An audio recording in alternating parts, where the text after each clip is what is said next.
উত্তেজনা ছড়িয়ে পড়েছে মধ্যপ্রাচ্যে। বিশ্বের সবচেয়ে শক্তিশালী বাংকার বাস্টার বোমা দিয়েই ইরানের 3টি অতি গোপন পারমাণবিক স্থাপনায় হামলা চালিয়েছে যুক্তরাষ্ট্র। ইরানে হামলা চালানো 13,000 কেজি ওজনের বিশাল এই বোমা এতটাই ভয়ঙ্কর যে মাটির নিচে 20 তলা গভীরেও তা পৌঁছে তছনছ করে দিতে পারে সবকিছু। অথচ এমন ভয়াবহ হামলা করেও ইরানের তেমন কোনো ক্ষতি হয়নি বলে জানিয়েছে ইরানের রাষ্ট্রীয় সম্প্রচার মাধ্যমের উপরাজনৈতিক পরিচালক হাসান আবেদিনী। মূলত আমেরিকা যেখানে হামলা চালিয়েছে ওইসব স্থাপনায় কোনো গুরুত্বপূর্ণ পারমাণবিক কার্যক্রম চলছিল না, সেগুলোতে থাকা উপকরণ আগে সরিয়ে নেওয়া হয়েছিল বলে নিশ্চিত করেছে এই কর্মকর্তা।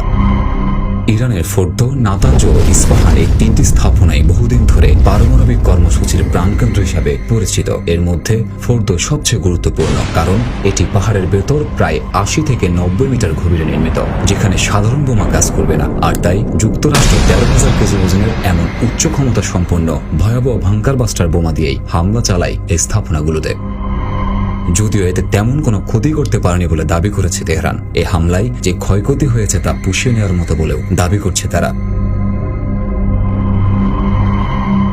যুক্তরাষ্ট্রের হামলার সময় ওইসব স্থাপনায় কোনো গুরুত্বপূর্ণ পারমাণবিক কার্যক্রম না চললেও তার পরিণাম অত্যন্ত ভয়াবহ হবে বলে হুঁশিয়ারি দিয়েছে ইরান। ইতিমধ্যেই ইরান জানিয়ে দিয়েছে তারা চুপ করে থাকবে না। এই অপরাধ ক্ষমার অযোগ্য বলে জানিয়েছে ইরানের পররাষ্ট্রমন্ত্রী আব্বাস আরাগচি।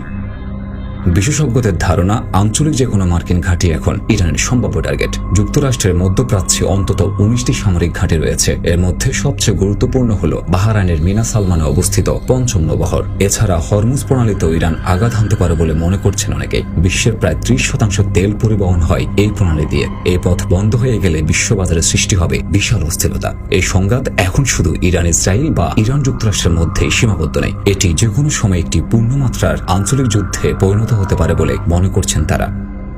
এদিকে ট্রাম্প আগেই বলে এসেছেন তিনি ইরানকে পারমাণবিক অস্ত্র অর্জনের সুযোগ দেবেন না। হামলার পরপর টেলিভিশনে দেওয়া এক সংক্ষিপ্ত ভাষণে প্রেসিডেন্ট ট্রাম্প বলেন, আজ রাতে টার্গেট ছিল সবচেয়ে কঠিন এবং সম্ভবত সবচেয়ে প্রাণঘাতী, কিন্তু এখনো অনেক টার্গেট বাকি। যদি দ্রুত শান্তি না আসে আমরা আরও আঘাত করব। অন্যদিকে যুক্তরাষ্ট্র ও ইসরায়েলের পূর্ণ সমন্বয়ে ইরানে হামলা পরিচালিত হয়েছে বলে দাবি করেছে ইসরায়েল।